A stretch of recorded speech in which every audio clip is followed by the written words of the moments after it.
Hello everyone. आज हम CBSE class 12 subject आपका फिजिकल एजुकेशन है का सैम्पल पेपर लेकर आए हैं, जो कि बहुत ही उपयोगी होगा आपके बोर्ड एग्जामिनेशन के लिए। तो हम स्टार्ट करते हैं। देखिए, आप सबसे पहले आप देख लीजिए टाइम ड्यूरेशन आपका 3 आवर्स है, यानी 3 घंटे का ये क्वेश्चन पेपर होगा। ये 70 मार्क्स का होगा, यानी मैक्सिमम मार्क्स जो होंगे आपके 70 होंगे, 70 मार्क्स का होगा। अब देखिए, ये जो क्वेश्चन पेपर होगा आपका जो बोर्ड में आएगा 2023 के लिए, वो जो क्वेश्चन पेपर डिवाइड होगा वो 5 सेक्शंस में डिवाइड होगा, यानी 5 सेक्शंस में ये डिवाइड होगा। यानी जो सेक्शंस होंगे वो 5 होंगे और टोटल क्वेश्चन होंगे 37। तो ये आपको ध्यान रखना है कि 5 सेक्शन होंगे और 37 क्वेश्चन आएंगे, 37 क्वेश्चन आएंगे। जिसमें पहला सेक्शन यानी सेक्शन ए, वो उसमें जो क्वेश्चन होंगे वो MCQs टाइप होंगे, मल्टीपल चॉइस क्वेश्चन होंगे और 1 से 18 तक आपको सॉल्व करने हैं। 1 से 18 तक मल्टीपल चॉइस क्वेश्चन होंगे और 1 नंबर का क्वेश्चन होगा। यानी उसमें जो 1 से 18 तक जो क्वेश्चंस होंगे वो मल्टीपल चॉइस क्वेश्चन होंगे, MCQs टाइप क्वेश्चंस होंगे और 1 नंबर के होंगे। तो आप समझ गए होंगे। अब हम सेक्शन बी की तरफ बढ़ते हैं। देखते हैं सेक्शन बी वो 19 से लेके 24 तक है, यानी इसमें कुल क्वेश्चन 6 होंगे, आपको अटैम्प्ट 5 करने हैं, यानी 1 की छूट होगी इसमें।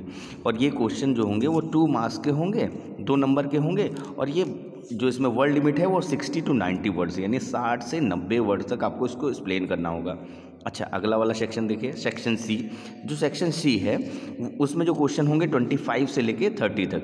इसमें भी 6 क्वेश्चन होंगे और आपको अटैम्प्ट कितने करने हैं? 5। जो क्वेश्चन होंगे वो 3 मार्क्स के होंगे और वर्ड लिमिट होगी 100 to 150, यानी 100 से 150 वर्ड तक आपको इसको एक्सप्लेन करना होगा। अगला जो आपका सेक्शन है सेक्शन डी। सेक्शन डी में 31 से लेके 33 तक क्वेश्चन होंगे, जो कि 4 नंबर के होंगे। इसमें केस स्टडी जैसे क्वेश्चन आएंगे और इसमें इंटरनल चॉइस भी आपको मिल देगी। इंटरनल चॉइस का मतलब और करके क्वेश्चन मिलेंगे कि आपको ये करना है या ये करना है, एक क्वेश्चन करना है। ठीक है, तो सेक्शन डी भी समझ में आ गया होगा। अब सेक्शन ई की बात करें, सेक्शन ई में 34 से लेके 37 तक कुल क्वेश्चन जो होंगे आपके 4 होंगे। इसमें से आपको अटैम्प्ट 3 करना है। ठीक है, आप देख सकते हैं अटैम्प्ट 3 करना है। और जो क्वेश्चंस जो मार्क्स होंगे वो 5 मार्क्स के होंगे और इसमें वर्ड लिमिट होगी 200 से लेके 300, यानी 200 से 300 वर्ड तक आपको इसको एक्सप्लेन करना होगा। तो सेक्शन ई जो है वो 5 मार्क्स का है और 3 क्वेश्चंस आपको अटैम्प्ट करते हैं। तो हम स्टार्ट करते हैं सेक्शन ए से। सेक्शन ए मैंने जैसा कि आपको बताया था, सेक्शन ए में MCQs टाइप क्वेश्चन होंगे। सेक्शन ए आप देख सकते हैं, ये MCQs टाइप में पहला क्वेश्चन है आइडेंटिफाई द आसन। आसन को इसको आपको एक्सप्लेन करना है, ये कौन सा आसन है। तो मैं सीधे आपको आंसर बता देता हूँ। ये जो आसन है इसको बोलते हैं धनुरासन। ऑप्शन डी इसका करेक्ट होगा, आप देख लीजिएगा इसमें। इसके बाद देखिए विजुअल इम्पेयरमेंट, जो जिनको कम दिखाई देता है उनके लिए भी ये क्वेश्चन है, मतलब उनके लिए अलग सेपरेट होगा आपको अटैम्प्ट करना। अगर आप डिसेबल्ड हैं या विजुअल इम्पेयर्ड है तो आप ये अटैम्प्ट करेंगे। इसमें लिखा है विच आसन almost these can be done just after having meals, यानी खाना खाने के तुरंत बाद हम कौन सा आसन कर सकते हैं। तो हम इसका आंसर भी आपको बता दें, ऑप्शन सी इसका करेक्ट होगा, वज्रासन। वज्रासन आफ्टर मील्स भी हम कर सकते हैं। ठीक है, अगला जो क्वेश्चन है, क्वेश्चन को देखते हैं। Question number 2। क्वेश्चन नंबर 2 देखिए क्या लिखा है। A person who likes learn new things, नई चीज़ें सीखना पसंद करता है, न्यू कॉन्सेप्ट पढ़ना सीखना पसंद करता है, न्यू एक्सपीरियंस नए नए अनुभव को पसंद करता है, नई नई चीज़ों को पसंद करते हैं। ऐसे पर्सन को हम क्या बोलते हैं? ऐसे पर्सन्स को अगर देखा जाए तो बिग 5 थ्योरीज के अकॉर्डिंग, यानी ऑप्शन डी करेक्ट होगा, ओपननेस। ऐसे लोगों को ओपननेस की कैटेगरी में रखा गया है। ऐसे लोग ओपननेस की कैटेगरी में आते हैं, यानी खुले विचार के होते हैं, नए कॉन्सेप्ट सीखने का उनके पास बहुत ज़्यादा उनके अंदर रुचि होती है। ऐसे लोग रखे गए हैं। अगला जो क्वेश्चन है, क्वेश्चन नंबर देखिए 3। देखिए cartwheel is a gymnastics is a example of. Cartwheel जो होता है वो एक जिम्नास्टिक के पार्ट में आता है। तो ये कह रहा है ये किस इस ऑप्शंस में देखते हैं ये किस में आएगा। तो जो ऑप्शंस है ये डायनिक इक्विलिब्रियम है, यानी इसमें लगातार गतिशीलता, लगातार डायनेमिक का मतलब होता है गतिमान, संतुलन करना, गतिमान अवस्था में अपनी बॉडी को संतुलित करना। ये state of a balance between continuous process, यानी लगातार हम अपने आप को, जैसे कॉर्डव्हील करते हैं ना, आपने देखा होगा कि हाथों की पूरी बॉडी को अपने आप को बैलेंस कर लेते हैं हाथों से। और कॉर्डव्हील करना मतलब आप समझ रहे हो, राउंड राउंड करते हुए आगे की तरफ बढ़ना है। तो ये होगा आपका डायनेमिक, यानी ऑप्शन बी इसका करेक्ट होगा। आगे की तरफ चलेंगे। Question number 4।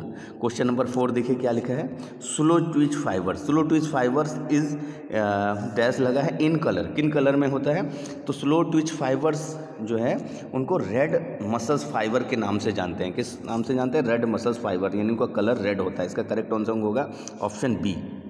ठीक है, नेक्स्ट क्वेश्चन की तरफ पढ़ेंगे। नेक्स्ट क्वेश्चन जो आपका है, jumping on the spot is the example. किसका एग्जाम्पल है, अपने स्पॉट पे जंप करना, यानी अपने स्पॉट पे जंप करना किसका है। ऑप्शंस देखिए, ऑप्शन ए है आइसोमेट्रिक, ऑप्शन बी है आइसोटोनिक, आइसोकिनेटिक और ऑप्शन डी है आइसोकैस्थेनिक। तो इसका करेक्ट ऑप्शन होगा अपनी जगह पे जंप करना आइसो, ऑप्शन के अकॉर्डिंग आइसोटोनिक, यानी इसका करेक्ट आंसर होगा बी। आप देख सकते हैं इसका करेक्ट आंसर होगा बी आइसोटोनिक। इसके बाद नेक्स्ट क्वेश्चन है 5 देखिए, टेक ऑफ करना in long jump is the example of which type of strength, यानी डैश स्ट्रेंथ लिखा है। तो ये अगर आप देखा टेक ऑफ करना, तो टेक ऑफ करना यानी कि देखा जाए तो ये एक्सप्लोजिव स्ट्रेंथ को बताता है। एक्सप्लोजिव स्ट्रेंथ का मतलब होता है विस्फोटक क्षमता को। जब हम जंप करते हैं तो बहुत ज़्यादा ताकत लगाते हैं और इसको हम एक्सप्लोजिव स्ट्रेंथ के रूप में जानते हैं, यानी ऑप्शन ए इसका करेक्ट होगा। आगे देखिए, आगे क्वेश्चन आप देखिए, आगे जो नेक्स्ट क्वेश्चन है वो the amount of oxygen which can be absorbed and consume by the working tissues from the blood is called. इसको क्या कहते हैं, देखिए जब हम ऑक्सीजन को लेते हैं, ऑक्सीजन को हमने लिया, उसको ऑब्जॉर्ब करना और फिर उसको कंज्यूम करना वर्किंग टिश्यूज़ के थ्रू, ये क्या कहलाता है, ये कहलाता है ऑक्सीजन अपटेक। इसको ऑक्सीजन अपटेक करना है, यानी सांस को ऑक्सीजन को लेना और जो वर्किंग टिश्यूज़ हैं उनको जो है उनको कंज्यूम, वो जो वर्किंग टिश्यूज़ हैं मसल्स हैं वो कंज्यूम करें उस ऑक्सीजन को, उसको बोलते हैं ऑक्सीजन अपटेक। ऑप्शन ए इसका करेक्ट होगा। इसके बाद अगला क्वेश्चन नंबर 8 देखिए क्या लिखा है, in the law of acceleration is an object is inversely and proportional to its mass. इसका करेक्ट आंसर होगा बी, मास होगा। ठीक है, ये जो 8 नंबर क्वेश्चन है ये न्यूटन्स का सेकंड लॉ के बारे में बता रहा है। न्यूटन्स ने 3 लॉ दिए हैं, फर्स्ट इनर्शिया है, सेकंड एक्सेलरेशन है। तो ये मास जो है कहीं ना कहीं एक्सेलरेशन के ऊपर निर्धारित, यानी न्यूटन्स के सेकंड लॉ की बात कर रहा है। अब क्वेश्चन नंबर 9 की बात कर लेते हैं। 9 में एक स्टेटमेंट दिया है जिसके बोले हम असर्शन और रीज़न। तो हम देखें, सबसे पहले हम असर्शन को पढ़ लेते हैं। Instinct motivation has a long term effect benefits. देखिए ये इंस्टिंक्ट मोटिवेशन क्या है, इंस्टिंक्ट मतलब खुद से, यानी खुद से ही मोटिवेट होना। देखिए 2 तरीके के मोटिवेशन होते हैं, इंस्टिंक्ट एक्सट्रिंक्ट। तो इंस्टिंक्ट मतलब खुद से, स्वतः से मोटिवेट होना। जैसे हम लोग खुद से मोटिवेट हो जाते हैं, किसी को हमने देखा तो वो हो गया बाहरी तौर पे, और हम खुद से अपने आप से हमने देखा, अपने आप को मूल्यांकन किया कि हम कमज़ोर होते जा रहे हैं, हम पढ़ाई में कमज़ोर हो जाते हैं, कमज़ोर होते जा रहे हैं, तो हम अपने आप से मोटिवेट होना, इसको बोलते हैं इंस्टिंक्ट, खुद है, स्वतः। रीज़न इसका क्या है, a factors behind are naturally pushing action that provide fun, pleasure and fulfilment of challenge. अब देखा जाए तो इसमें क्या होता है कि कौन कौन से फैक्टर है, जैसे कि इसमें लिखा है रीज़न में कि आपके नेचर में होता है कि हम जो है चैलेंजेस को लें, चुनौतियों को सामना करें, है ना, और अपने आप को पुश करें आगे बढ़ाने के लिए।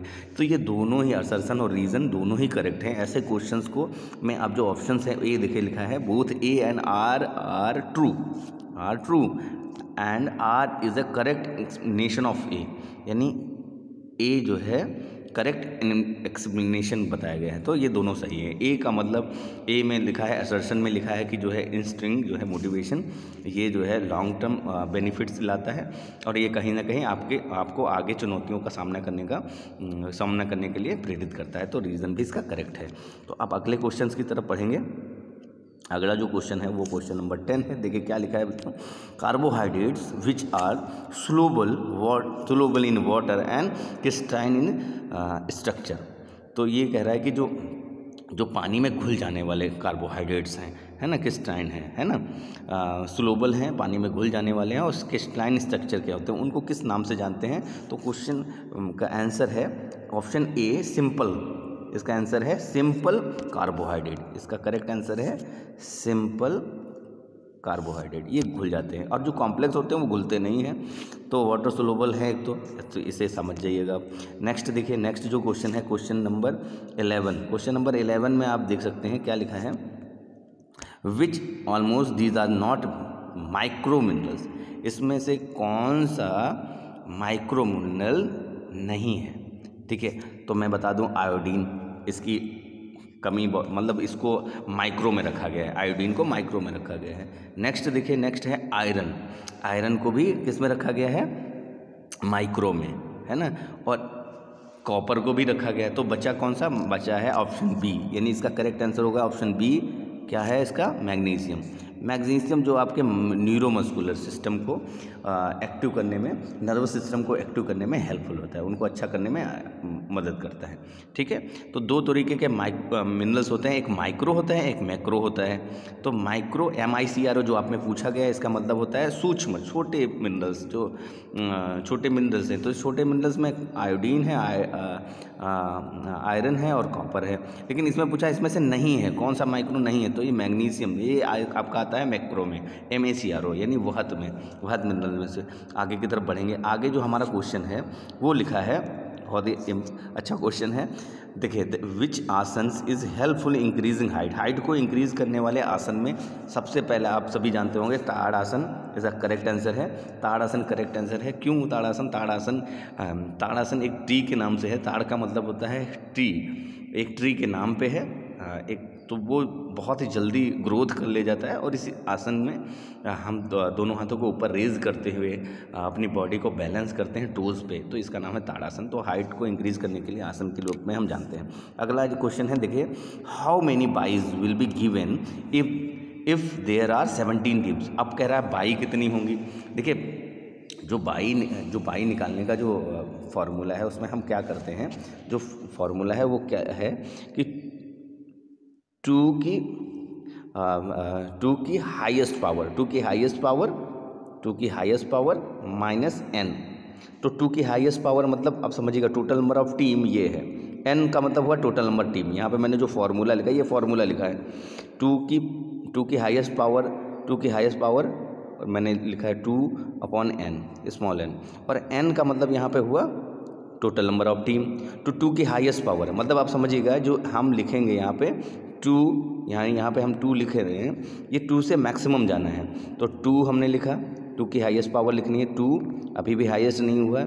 4 यानी किससे हाईएस्ट जाना है? 17 से। 2 8 अभी भी 16 यानी 2 8 2 4 8 16। अब देखिए 32 मैक्सिमम हो गया, तो हम माइनस कर देंगे 32 माइनस 17, है ना। तो आपका जो आंसर 17 है ना, 17 है। तो जो इसका आंसर आना चाहिए वो आंसर क्या आना चाहिए, हम माइनस करेंगे जब इससे, तो ये 3 इधर का बचा और उधर के 2, है ना। तो 15 इसका आंसर होना चाहिए 15। करेक्ट आंसर क्या होना चाहिए? 15। 32 माइनस हमने किया है 17, तो इसका करेक्ट आंसर आ गया है 15। आपको इसको और भी विस्तार में समझना है तो मुझे कमेंट करिएगा कि मुझे सर समझ में नहीं आया। वैसे मैंने आपको बता दिया, जो उसका फॉर्मूला होता है 2 की highest power minus total number of team. तो 2 की हाईएस्ट पावर हम जब देखेंगे तो 2 4 8 16 32 होगा मैक्सिमम, है ना। टीम 17 है तो मैंने माइनस कर दिया, तो आंसर आ गया 15। आगे की तरफ बढ़ेंगे तो देखिए लिखा है question number 14, how many matches will be played in knockout tournament. देखिए क्वेश्चन नंबर, थोड़ा सा मैं इसको छोटा कर देता हूँ ताकि आपको समझ में आए। देखिए क्वेश्चन नंबर 14 क्या लिखा, how many matches will be played in knockout tournament first round if there are 15 teams. अब देखिए क्या कह रहा है कि पहले राउंड में कितने मैचेस खेले जाएंगे अगर टोटल नंबर ऑफ टीम कितनी है? 15 है।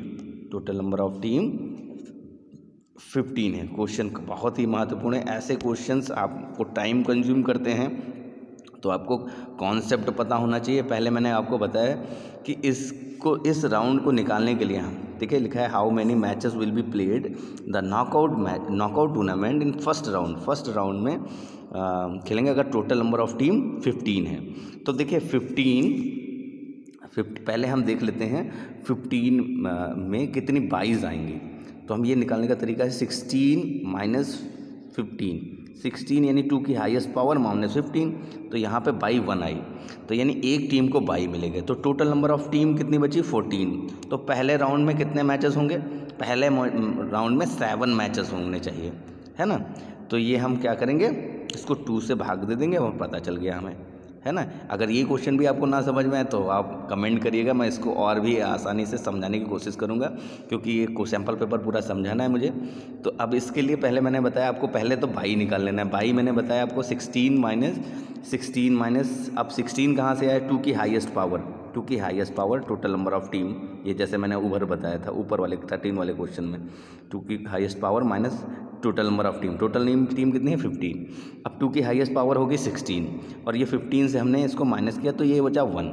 अब 1 टीम जब हम निकल जाएगी तो टोटल नंबर ऑफ टीम कितनी बची 14, है ना। 14 टीम मैच होंगे पहले राउंड में। जो 22 जिसको मिल जाता है ना वो फर्स्ट राउंड नहीं खेलती है, तो 14 टीम्स ही फर्स्ट राउंड खेलेंगे। क्वेश्चन भी कह रहा है फर्स्ट राउंड में कितनी टीमें होंगी, तो 14 टीम्स होंगी। अब इनके 14 के बीच जब मैच होगा तो टीमें तो जो खेलेंगे आपस में 14 होंगी, तो जाहिर सी बात है कि जब हम उसे 2 से भाग करेंगे तो 7 आएगा, है ना।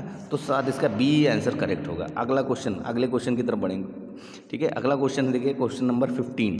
क्वेश्चन नंबर 15 में कहा गया है watching others play and enjoy which is the term motivate the childrens with special need. आपको पता होगा चिल्ड्रंस विद स्पेशल नीड्स एक टॉपिक है आप में CWSN। इसमें क्या होता है कि बच्चों को दूसरों के साथ खेलना, दूसरों के साथ एंजॉय करना, दूसरों के साथ TV देखना या दूसरों के साथ पढ़ना, ये किस में आता है, ये सोशल स्ट्रेटजीज़ में आते हैं, यानी समाज के बीच वो रहें, समाज का हिस्सा बन के। तो CWSN का मतलब यहाँ पे समझिएगा चिल्ड्रन विद स्पेशल नीड। ये ऐसी स्ट्रेटजी है कि बच्चों को साथ में मैच देखना, खेलना, एंजॉय करना, ये इस तरीके से सोशल जो स्ट्रेटजी के अंतर्गत आएगा, यानी ऑप्शन इसका डी करेक्ट होगा। अगले क्वेश्चन की तरफ पढ़ेंगे, इसमें मैचअप करना है। मैच का मतलब आप समझते हैं, मैच द फॉलोइंग। पहले की तरफ लिखा है गरुणासन और एक इस तरफ लिखा है, एक तरफ लिखा है गरुणासन, दूसरी तरफ लिखा है राउंड शोल्डर। आपको मैच करना है। देखिए जो आपका गरुणासन है, जो आपका गरुणासन है, ये आपका ऑप्शन नंबर 3 के साथ मैच होगा, यानी बो लेग्स का मतलब होता है जब पैरों के बीच वाइड गैप हो जाए, यानी पैरों के बीच आप नीज जहाँ पे होते नी यानी घुटने, उनके बीच वाइड गैप हो जाए, बिल्कुल इंद्रधनुष की तरह ऐसे। तो ये जो गरुणासन है इसको सिक्योर करता है, ठीक करने की कोशिश काम करता है। अगला देखिए सेकंड है गोमुख आसन। गोमुख आसन आपका नॉक नी को सही करने का है, जहाँ पे आपस में नी आपस में टकराने लगती हैं, आपस में लड़ने लगती हैं, उसको नॉक नी बोलते हैं। तो ये सेकंड हो गया 4 नंबर पे, है ना। अगला देखिए चक्रासन आपका राउंड शोल्डर को क्योर करने में काम करता है। और लास्ट वाला देखिए, लास्ट वाला आपका है नौकासन। नौकासन किससे रिलेटेड है, आप पता चल गया होगा आपको, जाइडोसिस में जो लंबर रीजन है वो इनवर्ड अंदर की तरफ आ जाता है बहुत ज़्यादा। तो इसमें ऑप्शंस में देखें तो ऑप्शंस में ऑप्शन ए करेक्ट होगा। 1 का 3, सेकंड का 4 और इसके बाद थर्ड का 1 एंड फोर्थ का 2, यानी ऑप्शन ए इसका करेक्ट होगा। नेक्स्ट देखिए क्वेश्चन नंबर 17।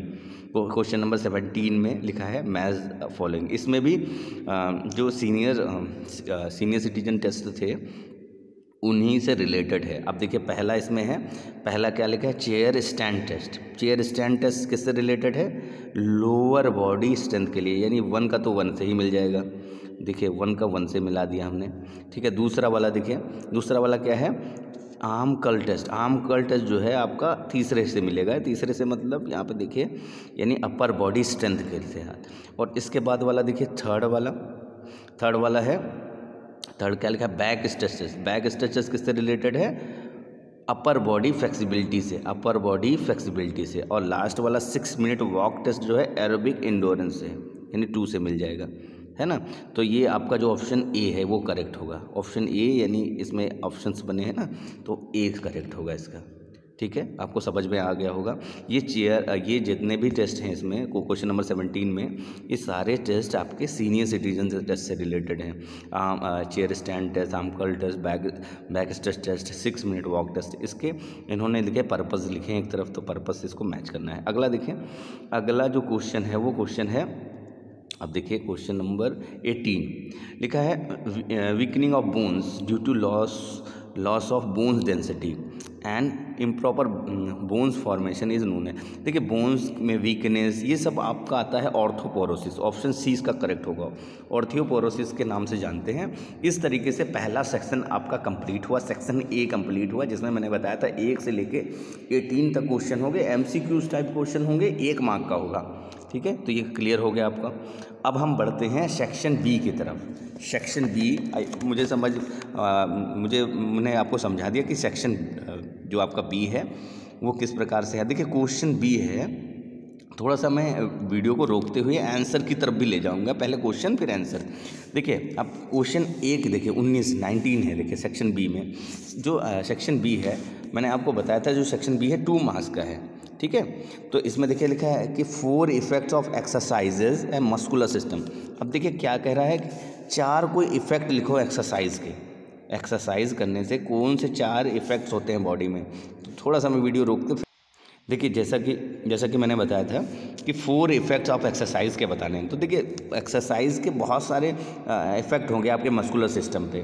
देखिए एक शॉर्ट टर्म होगा, एक लॉन्ग टर्म होगा। शॉर्ट टर्म मतलब छड़ी तुरंत असर दिखाने हैं थोड़ी देर के लिए, और लॉन्ग टर्म लंबे समय से क्या दिखेगा। अब देखिए अगर हम बात करें तो आपका ब्लड सप्लाई बहुत अच्छा होगा, इंक्रीज़ होगा, ब्लड प्रेशर भी इंक्रीज़ होगा उस समय थोड़ी देर टाइम के लिए। फिर इसके बाद जो आपकी फ्लेक्सिबिलिटी वो भी इंक्रीज़ होगी मसल्स की, है ना। फिर धीमे धीमे जो बॉडी के अंदर जो और भी चेंजेस आने शुरू होंगे, जैसे कि लॉन्ग टर्म की बात करें आपका एंडोरेंस अच्छा हो जाएगा, बॉडी स्ट्रांग होगी, मस्कुलर बॉडी होगी। तो ये सारे जो आप बॉडी के अंदर ग्लाइकोजन स्टोर होना शुरू हो जाएगा, है ना। ये सारे इसमें पॉइंट्स लिखे हैं, ये एक बार आप पढ़ लीजिएगा, बहुत ही आसान है कि जो एक्सरसाइज है, एक्सरसाइज करने से बॉडी पे कौन कौन से इफेक्ट होते हैं। तो बॉडी के अंदर 2 इफेक्ट होते हैं, short term and long term. Short term में क्या होगा, इंक्रीज ब्लड सप्लाई, जो आपकी ब्लड सप्लाई है वो भी जो है अच्छी हो जाएगी। इसके साथ साथ मैंने बताया था यहाँ पे जो बॉडी है वो कहीं ना कहीं उसका ब्लड प्रेशर हाई तो होगा, लेकिन वो जो आपकी बॉडी है वो टोन अप होना शुरू हो जाएगी, फ्लेक्सिबल होना शुरू हो जाएगी, स्ट्रांग बनना शुरू हो जाएगी। ठीक है, तो अब हम नेक्स्ट क्वेश्चन की तरफ जाएंगे। नेक्स्ट क्वेश्चन आप देखिएगा, देखिए नेक्स्ट जो क्वेश्चन है वो है list down any 4 benefits of self talk bye athlete in sports. अब खुद से बात करने से, यानी एथलीट जो है खुद में बात करके क्या क्या चीज़ें वो मतलब क्या बेनिफिट हैं। ये कह रहा है कि अगर एक प्लेयर, एक एथलीट खुद से बात करे, तो सेल्फ टॉक करे, तो उसे क्या बेनिफिट्स हैं। तो मैं आपको बता दूं कि अगर यदि आप सेल्फ टॉक करते हैं तो उसके बहुत सारे बेनिफिट्स हैं, जैसे कि फोकसिंग अटेंशन आप फोकस कर पाते हैं खुद से बात करके, यानी कि अपने आप की तरफ ध्यान दे पाते हैं, अपने आप की तरफ ध्यान केंद्रित कर पाते हैं। कंट्रोलिंग इफेक्ट्स, जो भी एफर्ट्स हो रहे हैं उनको कंट्रोल करने का भी काम करते हैं आप। हार्ड वर्क करने की कोशिश करते हैं, है ना। क्रिएटिंग एंड चेंजिंग मूड को भी चेंज करना ज़रूरी है। स्किल्स को भी और भी मॉडिफाई करने की ज़रूरत है। ये खुद से बात करके हो पाएगा। ऐसा होता है कभी कभी मैचों में, कभी कभी गेम में हम हारने लगते हैं तो हम खुद से बात करें, ऐसा क्यों हो रहा है भाई, हमारे साथ ही ऐसा क्यों हो रहा है। इसके साथ साथ हम हार्ड वर्क करने में ये सहायता मिलती है जब हम सेल्फ टॉक करते हैं, और अपनी गलतियों को सही करने का प्रयास भी हम सेल्फ टॉक के थ्रू करते हैं। तो ये इसके आंसर्स हैं। अब हम नेक्स्ट क्वेश्चन की तरफ बढ़ते हैं। जो नेक्स्ट क्वेश्चन है वो आपका है, मैं एक बार क्वेश्चन की तरफ ले जाता हूँ। देखिए क्वेश्चन नंबर नेक्स्ट है 21। The list down any 4 advantage of fartlek training method. अच्छा, फॉर्टलेग ट्रेनिंग मेथड क्या है। फॉर्टलेग एक स्वीडिश वर्ड है। इस ट्रेनिंग मेथड से हम इंडोरेंस को बढ़ाते हैं। इंडोरेंस को बढ़ाने का काम हम फॉर्टलेग ट्रेनिंग के थ्रू करते हैं। अच्छा, फॉर्टलेग ट्रेनिंग के एडवांटेजेस बताए हैं। तो इस क्वेश्चन को मैं ऐसे बता दूं आपको, जो फॉर्टलेग है, फॉर्टलेग एक स्वीडिश वर्ड है। स्वीडिश वर्ड में इसको स्पीड प्ले किस नाम से जाना जाता है, स्पीड और प्ले, है ना। स्पीड प्ले के नाम से जानता है। अब स्पीड प्ले में क्या एडवांटेज हो गया, इंडोरेंस को बढ़ाना, ये पहले आप चीज़ समझ जाइए। इंडोरेंस को बढ़ाने से क्या होगा, आपके अंदर स्ट्रेंथ डेवलप होगी, ठीक है। इसके बाद जो आपकी फ्लेक्सिबिलिटी वो भी इंक्रीज़ होगी, है ना। तो जो बहुत सारे प्लेयर्स जो हैं जिनकी स्पीड कम होती है, वो फ्लेक्सिबिलिटी के थ्रू अपनी स्पीड भी बढ़ा लेते हैं। यानी जो फाटलेक ट्रेनिंग है कहीं ना कहीं इंडोरेंस को बढ़ाने का काम करती है। इसके एडवांटेजेस में आप लिख सकते हैं इंडोरेंस को इम्प्रूव करना, और साथ साथ अगर देखा जाए साथ साथ आपकी बॉडी को हेल्दी रखने में भी वर्क करती है, और किसी एक्टिविटी को लॉन्ग पीरियड तक परफॉर्म करने की जो एबिलिटीज़ हैं, जैसे कि फुटबॉल हुआ, जैसे हॉकी हुआ, इन गेमों में इंडोरेंस की बहुत ज़रूरत होती है, इन गेमों में बहुत ही ज़रूरत होती है। तो इन गेमों के लिए फाटलेक ट्रेनिंग बहुत ही उपयोगी है। अगले क्वेश्चन की तरफ जाएंगे। नेक्स्ट जो क्वेश्चन है, नेक्स्ट क्वेश्चन देखिए, सॉफ्ट टिश्यूज़ इंजरीज़ के बारे में लिखे हैं और उनके एग्जाम्पल के बारे में लिखा है। तो सॉफ्ट टिश्यूज़ इंजरीज़ यानी इंजरीज़ के कितने टाइप्स हैं, देखिए अब मैं आपको बता दूं, इंजरीज 3 तरीके की बेसिकली होती है।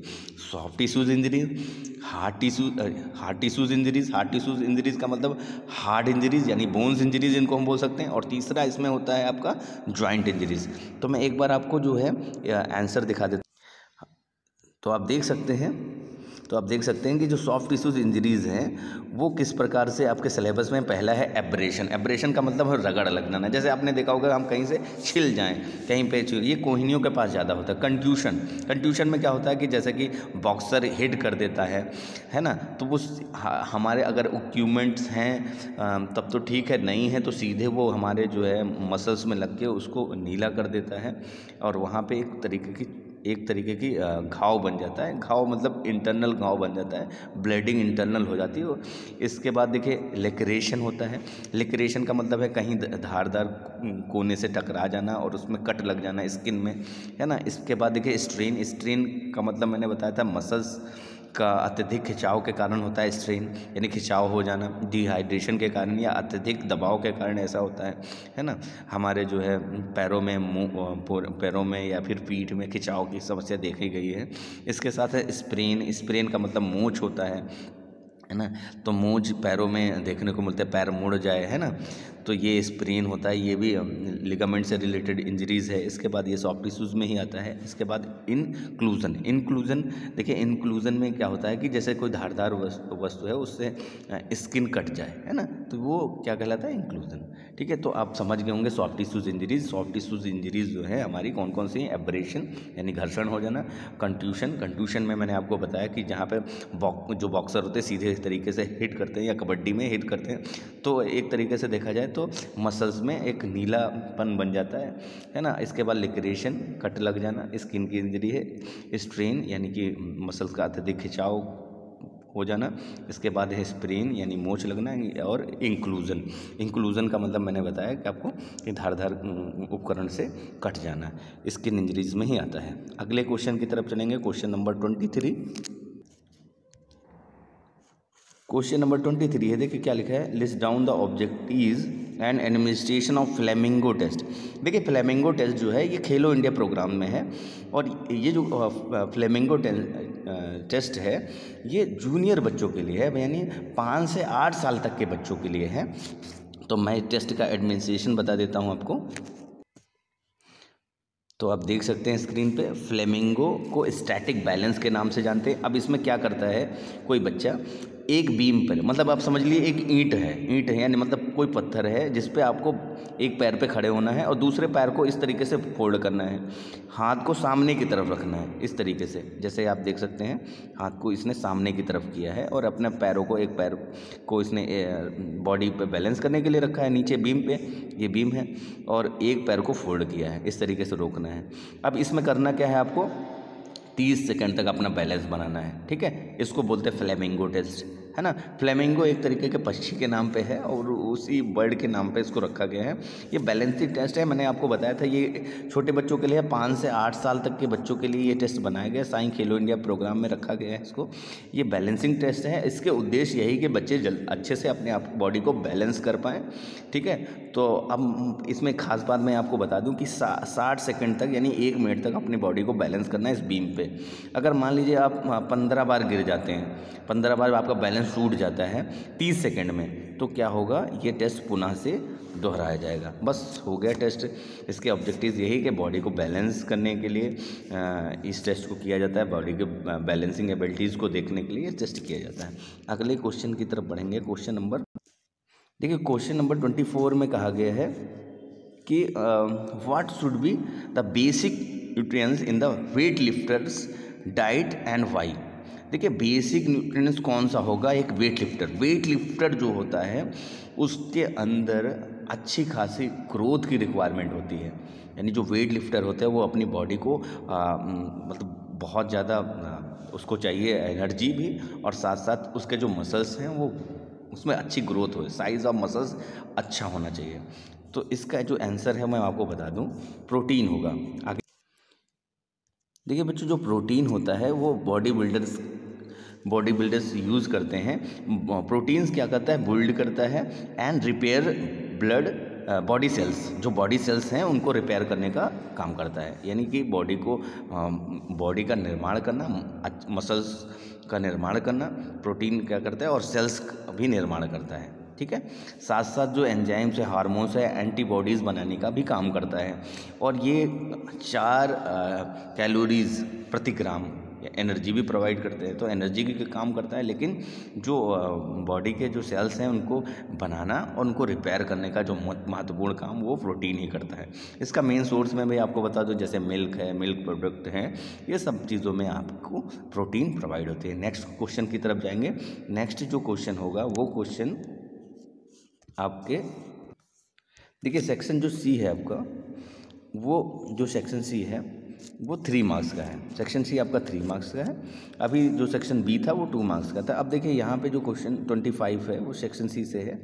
यहाँ पे लिखा है 6 advantages of physical activities for children with special need. Children with special need मतलब डिसेबल बच्चों के लिए, जो डिसेबल बच्चे हैं उनके लिए एक आपको माइंड मैप बनाना है। और क्या एडवांटेज होंगे फिजिकल एक्टिविटीज़, एडवांटेजेस क्या क्या होंगे, उससे क्या क्या लाभ होंगे फिजिकल एक्टिविटी करने से जो डिसेबल्ड बच्चे हैं। तो क्वेश्चन नंबर 25 का मैं आंसर आपको दिखा देता हूँ। देखिए बच्चों, इस तरीके से आप एक बना सकते हैं, फ्लो चार्ट बना सकते हैं, जिसमें आप उनके जो फिजिकल एक्टिविटी के थ्रू जो चिल्ड्रंस हैं उनकी जो माइंड है वो फिट होगा, है ना, जिस तरीके से इनमें बॉडी फिट होगी। ठीक है, और उनका वर्किंग जो वर्क फंक्शनिंग है वो भी अच्छी होगी, बॉडी स्ट्रांग होगी, हार्ट अच्छे से कार्य करेगा, है ना, लंग्स कैपेसिटी अच्छी हो जाएगी, बॉडी सुडोल हो जाएगी। ये इस तरीके से चीज़ें जहाँ पे लिखे कौन कौन से न्यूट्रिएंट्स चाहिए इसमें, है ना। तो फिजिकल एक्टिविटीज़ के थ्रू बॉडी हेल्दी होगी, जो फिजिकली भी हेल्दी होगी, मेंटली भी होगी, सोशली भी होगी और इमोशनली भी होगी। यानी फिजिकल, मेंटल, सोशल और इमोशनल डेवलपमेंट होगा फिजिकल एक्टिविटी का, अगर हम बात करें चिल्ड्रन विद स्पेशल नीड का। अगले क्वेश्चन की तरफ बढ़ेंगे। क्वेश्चन नंबर 26 है, व्हाट इज़ कार्बोहाइड्रेट और डिफरेंट बिटवीन इट्स टाइप। और आपको बताना है इसके टाइप्स भी, है ना, उसमें क्या क्या डिफरेंसेस हैं। तो कार्बोहाइड्रेट के बारे में मैं बता दूं, यह कार्बन, हाइड्रोजन और ऑक्सीजन के कंपोनेंट से बना होता है और यह एनर्जी का मुख्य सोर्स होता है। यानी कार्बोहाइड्रेट जो है एनर्जी का मुख्य सोर्स है। आप समझिए, कार्बोहाइड्रेट के अंदर जो कंपोनेंट्स है वो कार्बन, हाइड्रोजन और ऑक्सीजन है। यानी 1:2:1 में इसका रेशियो होता है, 1:2:1 का जो रेशियो होता है। और ये एनर्जी का मुख्य सोर्स है कार्बोहाइड्रेट। ये 2 तरीके के बेसिकली पाए जाते हैं, सिंपल एंड कॉम्प्लेक्स। जो सिंपल होते हैं जैसे कि उसमें आते हैं ग्लूकोज, है ना, ऐसे। और जो कॉम्प्लेक्स होते हैं वो उसमें जो आते हैं वो आते हैं आपके सुक्रोज, इस टाइप के आते हैं जो स्वाद में मीठे नहीं होते हैं, है ना। तो ये आप डिफरेंसेस लिख सकते हैं, है ना, आप देख सकते हैं। इसके बाद अगले क्वेश्चन की तरफ जाएंगे, क्वेश्चन नंबर 27। तो क्वेश्चन नंबर 27 है, डिफाइन बाई की डिफिनेशन पूछा है। Explain the rule of given by with help of example के थ्रू आपको समझाना है कि बाई किस प्रकार से देना है। तो मैं क्वेश्चन को फिर से एक बार पढ़ देता हूँ। व्हाट इज़ बाई क्या है, बाई की डिफिनेशन पूछा है और रूल्स क्या है बाई देने का, और इसको एग्जाम्पल के थ्रू आपको समझाना है। तो हम देखिए क्वेश्चन में पूछा गया था बाई क्या है, तो बाई के बारे में मैं आपको बता दूं, बाई में क्या होता है, अगर किसी टीम को बाई मिल जाता है तो ये एक तरीके का एडवांटेज है, जो कि टीम फर्स्ट राउंड ना खेल के सेकंड राउंड में चली जाती है, यानी पहला राउंड नहीं खेलेगी और वो नेक्स्ट राउंड में खेलेगा। यानी अगर मान लीजिए कोई टीम है जिसको बाई मिल गया है, वो पहले राउंड नहीं खेल के दूसरे राउंड में खेलती है, एक तरीके का एडवांटेजेस है। ये डिफिनेशन हो गई बाई की। अब कह रहा है क्वेश्चन में कहा गया कि कैसे आपको फिक्स करना है, तो देखिए यहाँ पे एग्जांपल लिखा है कि फर्स्ट बाई किसको देनी है, last team of lower half. Second by आपको किसने देनी है, first team of upper half. Third by आपको किसको देनी है, थर्ड बाई देनी है first team of lower half की फर्स्ट टीम को। और चौथी यानी फोर्थ बाई किसको देनी है, last team of upper half की फर्स्ट टीम को। अब कहा कि इसको एग्जाम्पल के थ्रू समझाना है, तो मान लीजिए 1 2 3 4 टीमें होती या जो भी टीमें होती, तो सबसे पहले हम नीचे वाली को टीम को देंगे अगर हम इसको डिवाइड कर दें। वैसे ये इसका एग्जाम्पल नहीं है, क्योंकि इसमें जो है एग्जाम्पल प्रॉपर होना चाहिए। इसमें अगर टीमें अगर बाई निकलेंगी तो कम से कम 4 बाई तो निकलनी, और वो कॉन्टीन्यूसली देने हैं। तो ये आप समझ जाइए कि पहली बाई किसको देनी है, लोअर हाफ लास्ट टीम। अब फिर इसके बाद किसको देनी है, सेकंड बाई देनी है अपर हाफ फर्स्ट टीम को। फिर थर्ड बाई किसको देनी है, थर्ड बाई देनी है आपको लोअर हाफ फर्स्ट टीम को। और फिर लास्ट बाई किसको देनी है, अपर हाफ लास्ट टीम को। इस तरीके से बाई देनी है, और चौथी बाई देने के बाद कॉन्टीन्यूसली ये रिमेन करता है, बार बार उसी तरह घूमता है। तो बाई अगर मान लीजिए हम मान लेते हैं हमको टोटल नंबर ऑफ टीम 11 है, तो इस तरीके जब हम 11 की बात करेंगे, थोड़ा सा क्वेश्चन थोड़ा सा ये वीडियो थोड़ा सा लंबा हो जाएगा। अगर आपको ना समझ आए तो आप कमेंट करिएगा, मैं इसका भी वीडियो अलग से सेपरेटली बना दूंगा, तो वीडियो काफ़ी बड़ा हो जाएगा। इसके बाद हम क्वेश्चन नंबर 28 की तरफ जाएंगे। 28 है, क्वेश्चन में कहता है कि make a table any 3 personalities for big 5 theories and there characteristics. अब कह रहा है जो बिग 5 थ्योरीज है, एक बिग 5 थ्योरीज आपके पर्सनालिटी चैप्टर से है, साइकोलॉजी वाले चैप्टर से है। उसमें कहा गया है कि कोई 3 पर्सनालिटी के बारे में आपको बताना है, उसको उसके जो कैरेक्टरिस्टिक्स हैं, उसकी विशेषताएँ हैं, वो भी आपको बतानी है। तो मैं आपको बता दूँ कि इसके 5 महत्वपूर्ण ट्रेड्स हैं, यानी 5 महत्वपूर्ण इस बिग 5 थ्योरीज़ के नाम से जानते हैं। तो पहला है आपका ओपननेस, दूसरा है कॉन्शियसनेस, तीसरा है एक्सट्रोवर्जन, और चौथा है एग्रीएबलनेस, और 5वां है इसमें न्यूरोटिज्म। ओपननेस का मतलब होता है ओपन हो, यानी जो जिसका नेचर ओपन हो, न्यू आइडियाज़ वाला व्यक्ति होता है, ये खुले स्वभाव का होता है, बुद्धिमान होता है, क्रिएटिव होता है, ऐसे व्यक्ति को हम ओपननेस की कैटेगरी में रखते हैं। दूसरा है कॉन्शियसनेस। कॉन्शियसनेस का मतलब होता है ऐसा व्यक्ति जो ड्यूटीफुलनेस हो, सिस्टमैटिक काम करने वाला हो, ऐसे व्यक्ति अपने काम के प्रति बहुत ही निष्ठावान होते हैं, तो उनको कॉन्शियसनेस में रखते हैं। फिर एक्सट्रोवर्जन का मतलब होता है ऐसे व्यक्ति जो कि बाहर घूमना पसंद करते हैं, है ना, टॉकटिव होते हैं, बहुत बात करते हैं, अत्यधिक बात करना पसंद करते हैं, न्यू एक्सपीरियंस, न्यू आइडियाज़ को देखना पसंद करना, ये सारी चीज़ें इनकी एक्टिविटी। तो अगला देखिए एग्रीएबलनेस का मतलब होता है जो दूसरों से बहुत जल्दी एग्री हो जाते हैं, काइंड नेचर के होते हैं, दोस्त बना लेते हैं, है ना। तो बहुत जल्दी किसी बात पे, जैसे हम किसी व्यक्ति से कोई बात बोलें और बहुत जल्दी वो एग्री हो जाए, तो वो एग्रीएबलनेस की कैटेगरी में आएगा। अगला न्यूरोटिज्म को मैंने बताया था कि न्यूरोटिज्म को हम किस और नाम से जानते हैं, इसको इमोशनल स्टेबिलिटी, यानी जो आपके इमोशंस हैं जैसे घृणा, प्रेम, गुस्सा इत्यादि को स्टेबल रखने की जो प्रवृत्ति है वो न्यूरोटिज्म में आती है। इसको मूडी व्यक्ति भी बोलते हैं, है ना। तो ये न्यूरोटिज्म, ये बिग 5 थ्योरीज के टॉपिक्स में है। बिग 5 थ्योरीज पर्सनालिटी के टाइप्स में आते हैं। तो जो क्वेश्चन में पूछा गया 3 मैंने सारे बता दिए हैं। इसको ओशियंस के नाम से जानते हैं, यानी सी कॉन्शियसनेस, ई से एक्सट्रोवर्जन, ए से एग्रीबलनेस और एन ओशियन हो गया। ओशियन से याद रखिएगा, बिग 5 थ्योरीज की ये डिफिनेशंस हैं, एक बार इसको रिवाइज कर लीजिएगा, ध्यान हो जाएगा। अगला नेक्स्ट क्वेश्चन है 29 क्वेश्चन में कहा गया explain any 3 physiological factor determining strength.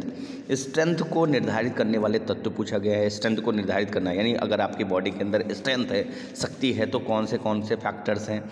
देखिए मैं आपको बता दूं, बहुत सारे फैक्टर्स की तरफ आपको ध्यान आकर्षित करूंगा, लेकिन कुछ फैक्टर्स मैं आपको बता दूं। जैसे एक फैक्टर है मसल्स ऑफ साइज़, मसल्स का साइज़ कैसा है, अगर बिगर है तो स्ट्रेंथ ज़्यादा होगी, अगर उनका साइज़ कम है तो स्ट्रेंथ कम होगी। तो साइज़ ऑफ मसल्स एक तो मैंने पॉइंट बता दिया। दूसरा बॉडी वेट, जिसके अंदर ज़्यादा आपको पता होगा जिसका वेट ज़्यादा उसके अंदर स्ट्रेंथ भी ज़्यादा होगी, तो बॉडी वेट हो गया।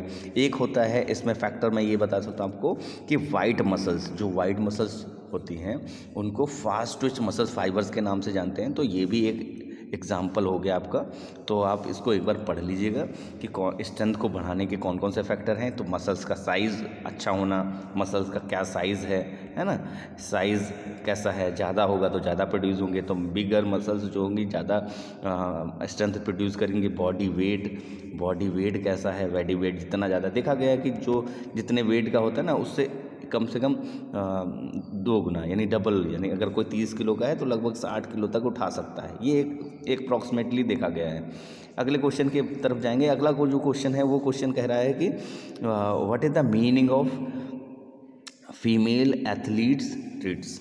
देखिए, फीमेल एथलीट्स बहुत सारी ऐसी दिक्कतों से, परेशानियों से पीड़ित रहती हैं। एक एथलीट्स के लिए कौन कौन सी प्रॉब्लम्स देखने को मिलती है, यानी कि पूछा गया है what is the meaning of female athlete tired हो जाती हैं। बहुत सारी परेशानी, जो महिला खिलाड़ी होती हैं बहुत सारी परेशानियों से पीड़ित रहती हैं।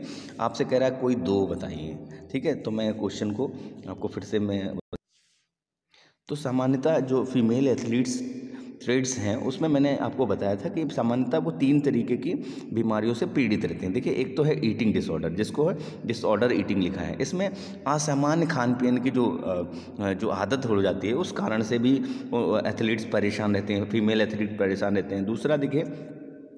दूसरा है आपका एमेनोरिया, जिसको हम बोल सकते हैं मासिक धर्म का असामान्य अनुपस्थिति होना, यानी अब्सेंस होना, ठीक है। ये भी एक तरीके का जो है फीमेल एथलीट से टायर्ड रहती हैं। और लास्ट है ऑर्थोपोरोसिस का मतलब होता है हड्डियों से संबंधित एक बीमारी, जिसमें हड्डियों की डिफिशेंसी कम होती जाती है। तो 3 तरीके की ये बीमारियां हैं जिससे फीमेल एथलीट टायर्ड रहती हैं, परेशान रहती हैं। एक तो ईटिंग डिसऑर्डर यानी अव्यवस्थित खान पान, दूसरा मासिक धर्म का असामान्य उपस्थित होना, एमेनोरिया जिसको बोलते हैं, और चौथा है ऑर्थोपोरोसिस। तो आपको समझ में आ गया होगा जो फीमेल एथलीट किस किस में टायर्ड रहती हैं। तो नेक्स्ट क्वेश्चन की तरफ जाएंगे। जो नेक्स्ट क्वेश्चन होगा वो सेक्शन डी में, देखिए पहला क्वेश्चन इसमें लिखा है, एक ड्रॉ फिक्चर बना है ना। ड्रॉ फिक्चर में देखिए, ड्रॉ फिक्चर में पहला इसमें दिया है, इसमें दिखा है कि total number of matches in second round में कितने मैचेस होंगे इस ड्रॉ फिक्चर के अकॉर्डिंग। ये जो ड्रॉ फिक्चर बना है 31 क्वेश्चंस में, वो उसमें कहा है कि सेकंड राउंड में कितने मैचेस होंगे। तो हम काउंट कर लेते हैं, बहुत ही आसान क्वेश्चन है। देखिए, ये एक सेकंड राउंड है, यहाँ पे देखिए आप सेकंड राउंड लिखा है, आप देख सकते हैं सेकंड राउंड कहाँ पे लिखा है, ये सेकंड राउंड है, आर से ये राउंड है। तो पहला आपका ये एक हो गया है ना। तो आप देखिए सेकंड राउंड ये पहला हो गया आपका, दूसरा ये हो गया, तीसरा ये, चौथा ये, पाँचवां, छठा, सातवां, आठवां। तो कुल राउंड होंगे 8, है ना। ये 8 आपने काउंट कर लिया। ऐसे ड्रॉ फिक्चर्स को आप आसानी से सॉल्व कर सकते हैं। अगला जो कि क्वेश्चन लिखा है, what is the formula to calculating total number of matches निकालने का फॉर्मूला क्या होगा। मैचेस निकालने का फॉर्मूला है n-1।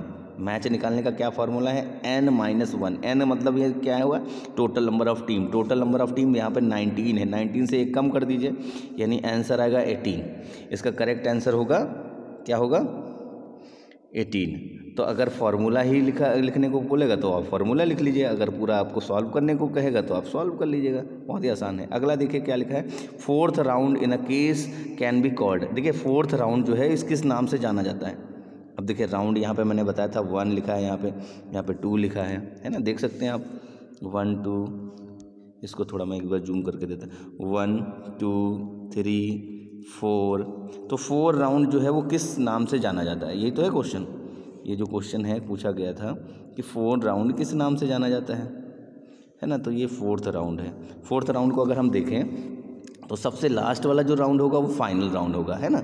इसके बाद वाला सेमीफाइनल होगा, है ना, SF सेमीफाइनल।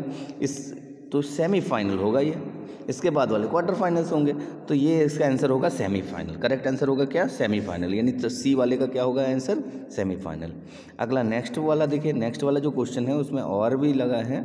देखिए क्या लिखा है, what is the formula for calculating number of byes. Byes निकालने का जो फॉर्मूला होता है मैंने बताया था पहले, 2 की highest power minus total number of team, ठीक है, ये फॉर्मूला होता है। तो आप इसी से थ्रू आप निकाल सकते हैं, यानी टोटल नंबर ऑफ टीम कितनी है? टोटल नंबर ऑफ टीम है यहाँ पे देख सकते हैं हम 19, तो 19 है ना यहाँ पे, तो n यहाँ पे 19 हो जाएगा। तो 2 की हाईएस्ट पावर यहाँ पे क्या होगा? 32 होगा। इसके लिए अगर आपको समझ में नहीं आया था तो आप एक बार पूछेंगे। इससे हम माइनस करेंगे, जो हम माइनस करेंगे तो जिसका करेक्ट आंसर आएगा 30, यानी टोटल बाइज आएंगी 30। एक फार्मूला है और ये भी है। अच्छा लास्ट वाला इसमें और करके लगा है। देखिए the formula for calculating number of round is, total number of round निकालने का। तो टोटल नंबर ऑफ राउंड इसमें निकालेंगे तो 2 के पावर से निकालेंगे, 2, 4, 8, 16, 32 है ना। तो ये राउंड निकालने का तरीका है।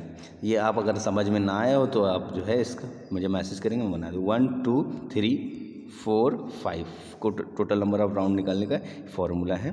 तो आप 5 राउंड यहाँ पे लिख देंगे। ठीक है, हो गया आपका, क्लियर हो गया होगा आपको।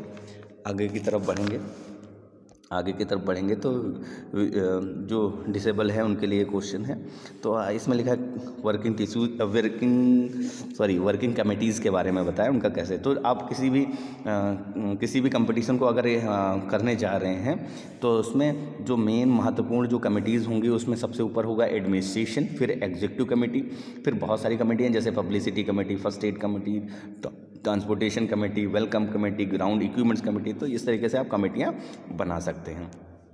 अगले क्वेश्चन की तरफ जाएंगे। जो अगला क्वेश्चन है वो क्वेश्चन 32 है और इसमें देखिए एक पिक्चर दी गई है, 2 पिक्चरें हैं और इसी से रिलेटेड ये क्वेश्चन है। ठीक है, क्वेश्चन में आप समझ गए होंगे कि किससे रिलेटेड है। देखिए यहाँ पे एक बच्चा हिट कर रहा है बॉल को, यहाँ भी बैट से हिट की जा रही है। ठीक है, तो अब यहाँ पे पहला जो क्वेश्चन है, यहाँ पे आप देखें पहला क्वेश्चन क्या लिखा है, इसको एक बार पढ़ लीजिएगा आप, क्योंकि वीडियो थोड़ा बड़ा हो जाएगा इसलिए मैंने इसको डायरेक्टली बस समझाने की कोशिश की है आपको। The more force can exert downward the bounce the higher the bounce in the air. अगर देखिए हम किसी बॉल को अगर ज़मीन पे ऐसे पटकते हैं, फेंकते हैं, तो क्या होगा, बॉल उतना ज़्यादा ऊपर की तरफ जाएगा। तो एक्शन रिएक्शन आपको पता ही चल गया होगा कि हम बॉल को जितना फेंकेंगे ज़मीन पे वो उतनी ऊपर की तरफ जाएगी। तो एक्शन रिएक्शन का ये एग्जाम्पल है। नेक्स्ट देखिए, नेक्स्ट बी वाला देखिए, इसके आगे आप लिखेंगे Newton third law, action reaction. Next almost the above give picture Newton third law. Newton third law का कौन सा पिक्चर है इसमें से? पिक्चर में आप देख सकते हैं तो जो आपका इसमें न्यूटन का थर्ड लॉ एक्शन रिएक्शन है ना, तो एक्शन रिएक्शन में आप ये कह सकते हैं कि ये, ठीक है, ये पिक्चर बॉल आई फोर्स से और उसने उतनी ही तेज से मारा, तो एक्शन रिएक्शन है ना। तो ये सेकंड पिक्चर आप देख सकते हैं, ये बैट वाला बेस है ना। अगला देखिए, नेक्स्ट सी वाला क्या देखें, Newton second law is known as. Newton के सेकंड लॉ को हम किस नाम से जानते हैं? Law of acceleration. न्यूटन के सेकंड लॉ को हम लॉ ऑफ एक्सेलरेशन के नाम से जानते हैं। The study of human body and various forces acting on it, तो उसको किस नाम से जानते हैं? कॉन्सोलॉजी नाम से जानते हैं। कॉन्सोलॉजी यानी मानव गति विज्ञान अर्थात मानव का जो चलना है ना, ये मूवमेंट्स की स्टडी करना, ह्यूमन बॉडी के जो फोर्सेस उस पर अप्लाई हो रहे हैं उनके बारे में पढ़ना, ये क्या कहलाता है? ये कहलाता है काइंसियोलॉजी। ठीक है, तो इस तरीके से आप समझ गए। ठीक है, ये हाई जंपर, देखिए हाई जंपर का एक क्वेश्चन दिखा है।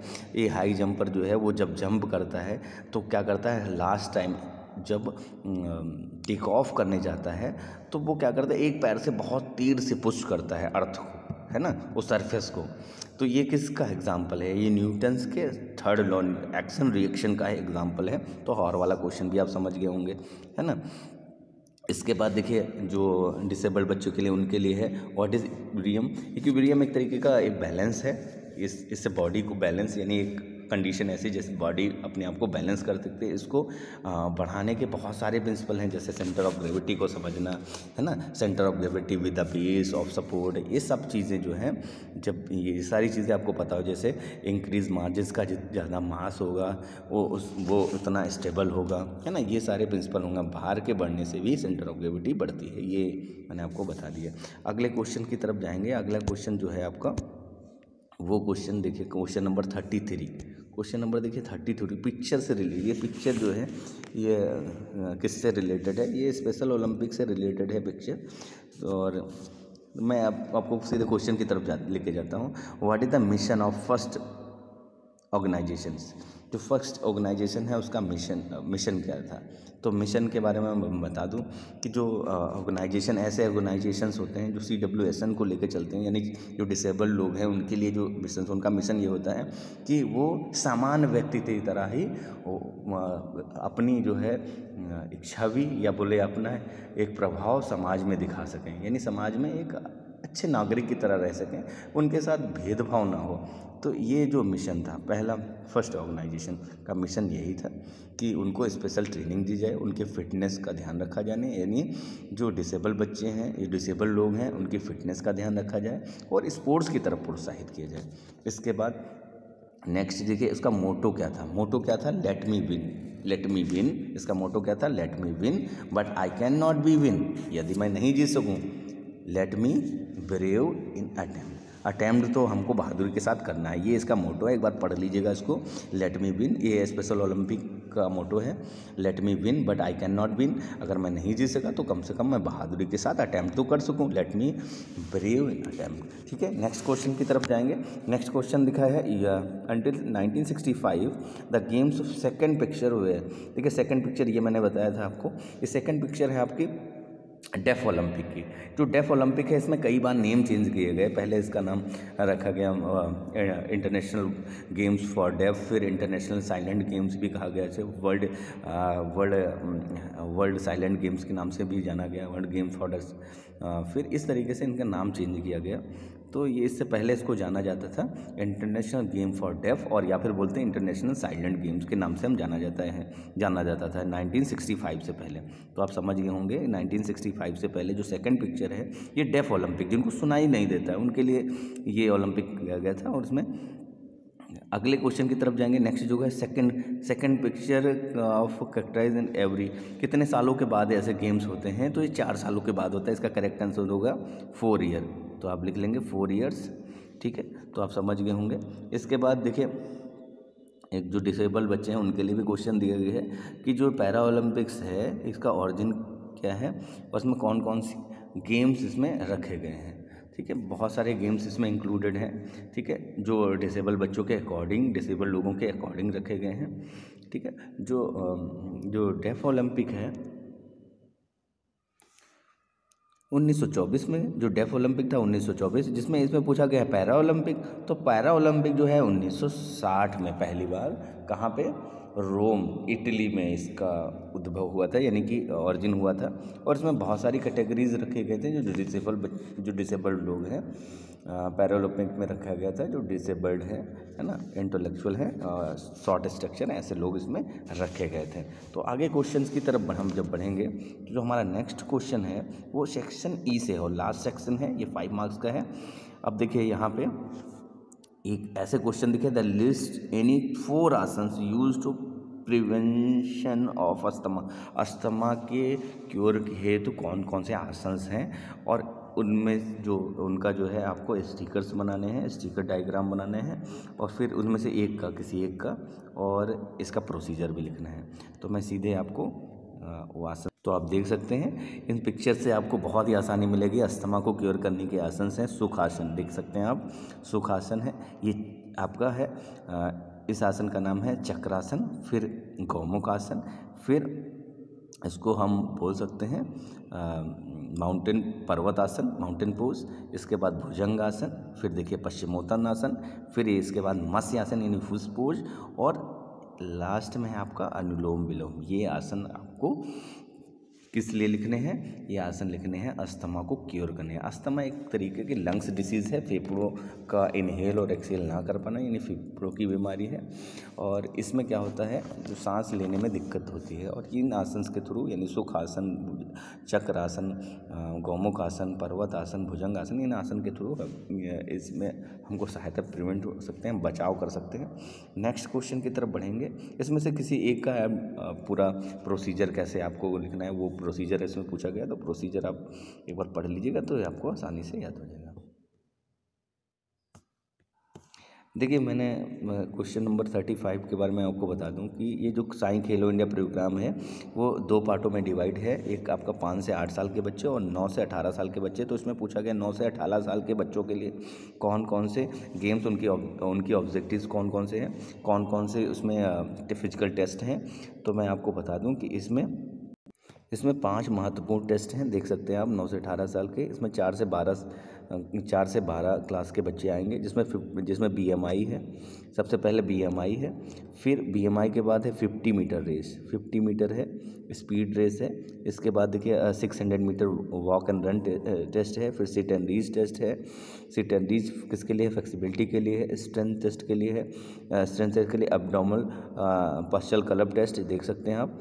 इसमें इन्होंने हाथ ऊपर की तरफ रखे हैं, इसमें नीचे की तरफ, पार्शल आधा की तरफ। इसके तरफ देखिए पुशअप्स करने हैं, और लास्ट में मॉडिफाइड पुशअप्स गर्ल्स के लिए हैं।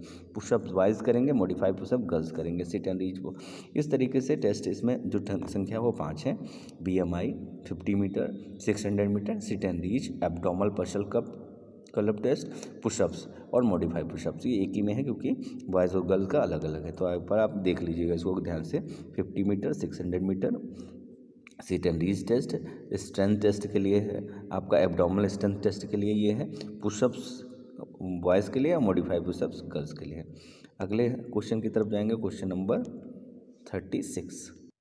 क्वेश्चन नंबर 36 है, क्या लिखा है? डिफाइन फ्लेक्सिबिलिटी को डिफाइन करना है, उसके टाइप को डिफाइन करना है, और इम्प्रूविंग मेथड्स भी लिखने हैं। तो फ्लेक्सिबिलिटी क्या है? फ्लेक्सिबिलिटी का मतलब होता है मैक्सिमम रेंज ऑफ जॉइंट। देखिए, मैक्सिमम रेंज ऑफ जॉइंट, जैसा कि मैंने अभी बताया, मैक्सिमम रेंज ऑफ जॉइंट्स बोलते हैं, यानी it is the ability of joint to move maximum range, यानी जॉइंट्स की अधिकतम दूरी, अधिकतम रेंज तक जाने की क्षमता को फ्लेक्सिबिलिटी करते हैं। इसके 2 टाइप्स हैं, पैसिव एंड एक्टिव। पैसिव में क्या करते हैं हम? पार्टनर की सहायता से फ्लेक्सिबिलिटी को इंक्रीज़ करते हैं, और एक्टिव में क्या होता है? स्वयं से, खुद से। तो इसके 2 टाइप्स हैं, स्टैटिक एंड डायनेमिक। इसके 2 टाइप हैं, यानी एक्टिव के 2 टाइप हैं, स्टैटिक एंड डायनेमिक। इसके इम्प्रूविंग मेथड भी पूछे हैं। इम्प्रूविंग मेथड में आप स्लो स्ट्रेचिंग कर सकते हैं, स्लो स्ट्रेचिंग एंड होल्ड कर सकते हैं। बैलिस्टिक मेथड भी यूज़ करते हैं, जिसमें हम मार्च पास्ट या ऐसे बहुत सारी ऐसी एक्टिविटी जिसमें रिदमिक तौर पे हम करते हैं, है ना। स्टैटिक और डायनेमिक भी स्ट्रेचिंग इसमें आती है। तो ये सारे इसके इम्प्रूविंग मेथड हैं, यानी कि जैसे स्लो स्ट्रेचिंग करना, फिर स्लो स्ट्रेचिंग और होल्ड करना, बैलिस्टिक मेथड, ये इम्प्रूविंग मेथड है। तो ये क्वेश्चन अभी आपका कंप्लीट हुआ, और लास्ट क्वेश्चन की तरफ जाएंगे।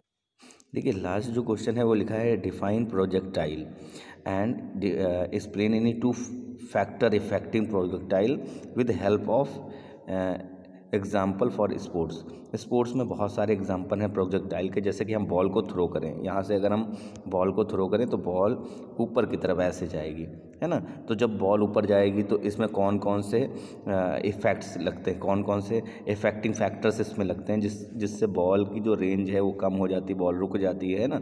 तो बॉल में एयर रेजिस्टेंस है ना, ग्रेविटी है ना, एंगल, सरफेस कैसा है ना। अगर हम ऊंचाई से फेंकेंगे तो फिर बॉल और दूर तक जाएगी। अगर हम नीचे से ऊपर की तरफ, यानी सरफेस का भी इफेक्ट है, ग्रेविटी है, एयर रेजिस्टेंस है, ये सारे फैक्टर्स आपको याद रखने हैं।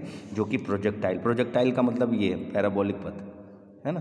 प्रोजेक्टाइल जब हम किसी चीज़ को फेंकते हैं, यानी जैसे बॉल को हमने फेंका है ना, शॉर्ट पुट को, है ना, जैसे जैवलिन थ्रो को, इसमें प्रोजेक्टाइल का यूज़ होता है। और इनके इफेक्टिव फैक्टर्स में मैंने क्या बताया आपको? एंगल ऑफ प्रोजेक्शंस, है ना, एयर रेजिस्टेंस, ग्रेविटी इत्यादि। तो इस तरीके से आपका ये क्वेश्चन पेपर समाप्त होता है।